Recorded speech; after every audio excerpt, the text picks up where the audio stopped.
جس شخص نے کوئی ایسا عمل کیا جس پر ہمارا ٹھپا نہ ہو، یہ ہماری دعوت ہے، وہ عمل کرو جس پر محمد مصطفیٰ علیہ السلام کی مہر تصدیق ثبت.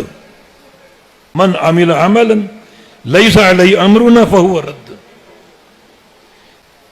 ہمارا ٹھپا نہ ہو وہ مردود ہے.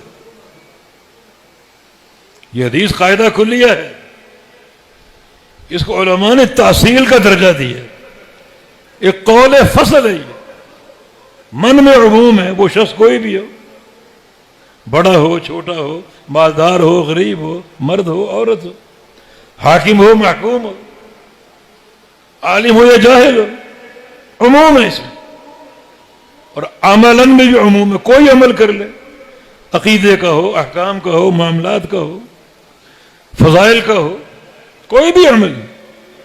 یہ دو عموم ہیں یہاں پر، ایک من کا عموم، ایک عملاً کا عموم. یہ تنوین تنکیر. فہو رد، ہوا کا مرجع دو ہو سکتے ہیں، یا من یعنی عمل کرنے والا مردود ہے، یا عملاً ہو سکتا ہے وہ عمل مردود ہے. عمل بھی مردود، عمل کرنے والا بھی مردود. کون؟ جو عمل کرے اس عمل پر ہماری تصدیق نہ ہو، ہمارا ٹھپا نہ ہو، وہ مردود ہے. یہی دیکھا جائے گا ایک انسان کے کامیاب ہونے کی.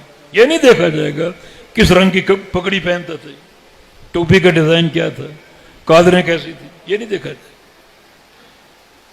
عمل دیکھا جائے گا، اس عمل پر حبیب کبریا کی مہر ہے یا نہیں.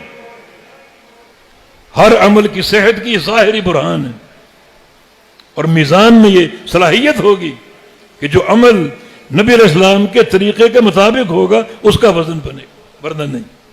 رب سمین لا یظن عند اللہ جناح بعوضہ.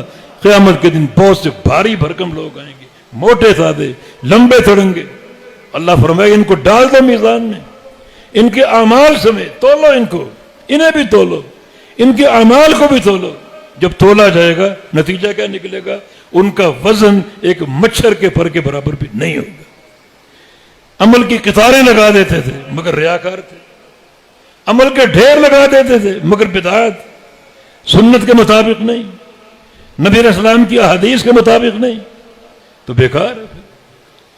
مچھر کے پر کا وزن ہو سکتا ہے، ان کا کوئی وزن نہیں، ان کی نیکی کا کوئی وزن نہیں.